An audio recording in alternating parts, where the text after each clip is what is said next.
6월 2일 새벽기도회 말씀 묵상 시작하겠습니다. 하나님 아버지, 오늘도 우리가 주님의 은혜 안에서 이 하루를 시작합니다. 우리를 지키시고 인도하시는 주님의 도우심을 구합니다. 주의 말씀 붙잡고 이 하루를 살아갈 수 있도록 인도하여 주옵소서. 예수님 이름으로 기도합니다. 아멘. 오늘은 고린도전서 5장 1절에서 13절까지 말씀 함께 읽고 묵상하겠습니다. 5장 1절에서 13절입니다. 여러분 가운데 음행이 있다는 소문이 들립니다. 자기 아버지의 아내를 데리고 사는 일까지 있다고 하니 그러한 음행은 이방 사람들 가운데서도 볼 수 없는 것입니다. 그런데도 여러분은 교만해져 있습니다. 오히려 여러분은 그러한 현상을 통탄하고 그러한 일을 저지른 자를 여러분 가운데서 제거했어야 하지 않았겠습니까? 나로 말하면 비록 몸으로는 떠나 있으나 영으로는 함께 있습니다. 마치 여러분과 함께 있듯이 그러한 일을 저지른 자를 이미 심판하였습니다. 우리 주 예수의 이름으로 여러분이 모여 있을 때에 나의 영이 우리 주 예수의 권능과 더불어 여러분과 함께 있으니 여러분은 그러한 자를 당장 사탄에게 넘겨주어서 그 육체는 망하게 하고 그의 영은 주님의 날에 구원을 얻게 해야 할 것입니다. 여러분이 자랑하는 것은 좋지 않습니다. 여러분은 적은 누룩이 온 반죽을 부풀게 한다는 것을 알지 못합니까? 여러분은 새 반죽이 되기 위해서 묵은 누룩을 깨끗이 치우십시오. 사실 여러분은 누룩이 들지 않은 사람들입니다. 우리들의 유월절 양이신 그리스도께서 희생되셨습니다. 그러므로 묵은 누룩, 곧 악의와 악독으로 누룩을 넣은 빵으로 절기를 지키지 말고 성실과 진실을 누룩으로 삼아 누룩 없이 빚은 빵으로 지킵시다.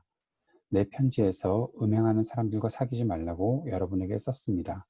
그 말은 이 세상에 음행하는 사람들이나 탐욕을 부리는 사람들이나 약탈하는 사람들이나 우상을 숭배하는 사람들과 전혀 사귀지 말라는 뜻이 아닙니다. 그러려면 여러분은 이 세상 밖으로 나가야 할 것입니다. 그러나 이제 내가 여러분에게 사귀지 말라고 쓰는 것은 신도로 하는 어떤 사람이 음행하는 사람이거나 탐욕을 부리는 사람이거나 우상을 숭배하는 사람이거나 사람을 중상하는 사람이거나 술 취하는 사람이거나 약탈하는 사람이면 그런 사람과는 함께 먹지도 말라는 말입니다. 밖에 있는 사람들을 심판하는 것이 나에게 무슨 상관이 있습니까? 여러분이 심판해야 할 사람들은 안에 있는 사람들이 아니겠습니까? 밖에 있는 사람들을 밖에 있는 사람들은 하나님께서 심판하실 것입니다. 여러분은 그 악한 사람을 여러분 가운데서 내쫓으십시오. 아멘. 고린도 교회 안에는 서로 편을 가르고 싸우는 문제만 있었던 것이 아니라 음행의 문제도 있었습니다. 자기 아버지 아내를 데리고 사는 일까지 있었다.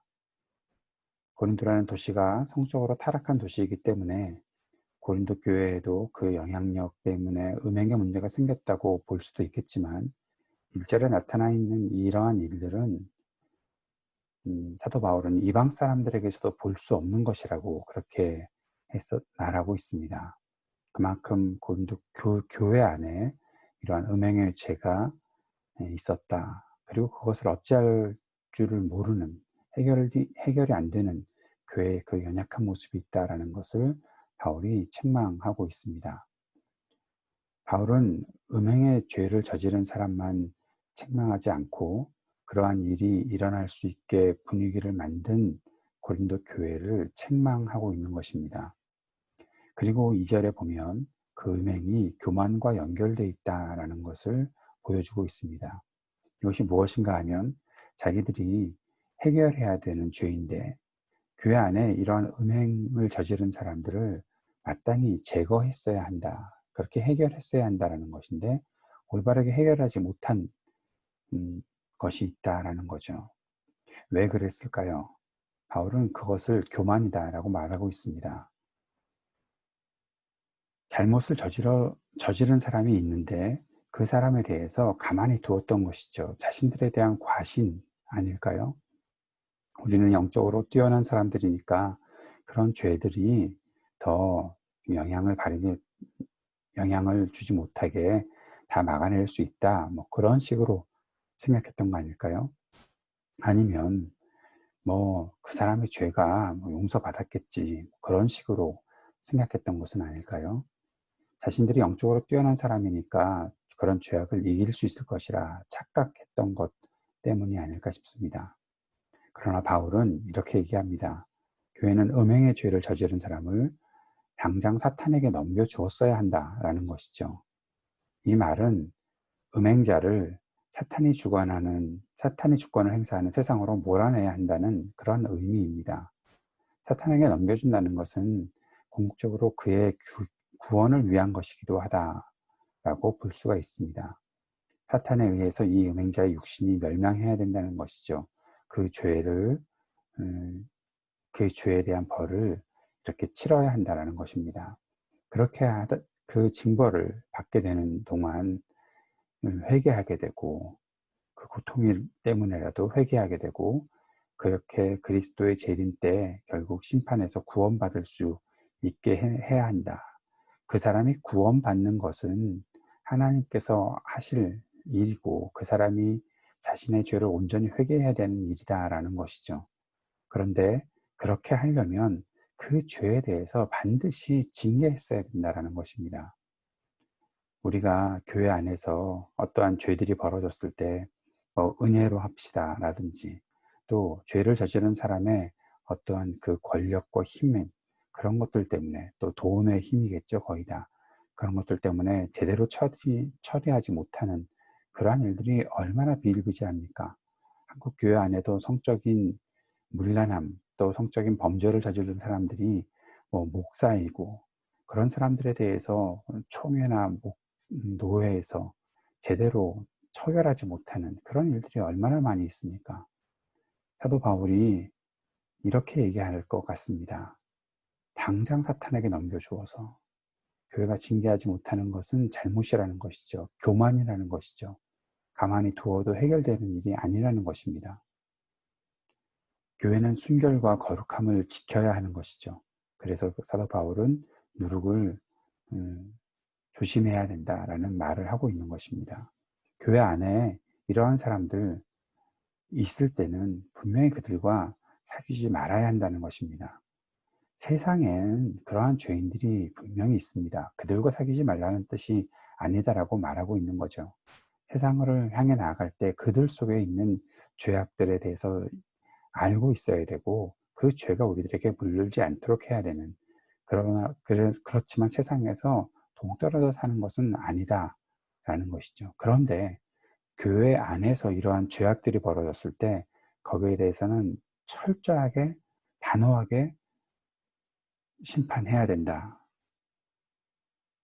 그 말을 하고 있는 것입니다. 교회는 순결함과 거룩함을 지켜야 합니다. 죄인은 심판을 받고 구원으로 나아올 수 있어야 되는 것입니다. 그럼에도 불구하고 고린도 교회나 현재 교회는 죄에 대한 심판에 관심이 없죠. 그러니까 순결도 거룩도 지키지 못하고 죄인에게 구원의 길로 나오라고 말할 수도 없는 것입니다. 우리 교회는 세상 안에서 존재하고 있습니다. 순결과 거룩을 지키는 일은 쉽지 않습니다. 세상을 향해 나아가야 될 때 어떤 모습으로 나아가야 될까요? 우리 안에 이러한 정결함, 순결함과 거룩함이 온전하게 나타날 수 있게 하고 이 땅으로 나아갈 때 그리고 그 일을 위해 거룩과 순결에 헌신하는 모습이 교회에 있을 때 세상의 구원을 제시할 수 있을 것입니다. 이 사실을 우리가 잊지 말아야 할 것입니다. 오늘도 함께 기도합시다. 코비드-19으로 인해서 어려움을 겪는 사람들이 있는데 또 이 미국 땅에는 인종차별 때문에 겪고 있는 분노와 또 이 기회를 틈타서 또 약탈을 하는 그런 일들이 자꾸 반복해서 일어나고 있습니다. 이러한 희생이 없도록 주님께 간절히 구합시다. 또 우리 교회가 줌으로 예배를 드리게 되고 이번 주일에는 성찬도 갖게 되는데 이 모든 일에 우리 주님의 은혜가 있기를 위해 기도합시다. IT 동현 선교사님을 위해서 계속 기도해 주시고 우리 교우들, 자녀들을 위해 또 우리 청년들을 위해서도 오늘도 기도해 주시기를 바랍니다. 기도하겠습니다. 하나님 아버지, 오늘도 우리에게 은혜 베풀어 주시니 감사합니다. 주님의 도우심을 구합니다. 우리 약함을 아시는 주님께서 우리를 긍휼히 여기시고 또 이 땅을 긍휼히 여기셔서 주님의 은혜로 이 땅의 모든 고통과 차별이 없게 하시고 주님 직접 주님께서 주신 말씀을 온전히 실현해내는 우리들이 될 수 있도록 인도하여 주옵소서. 예수님 이름으로 기도드립니다. 아멘.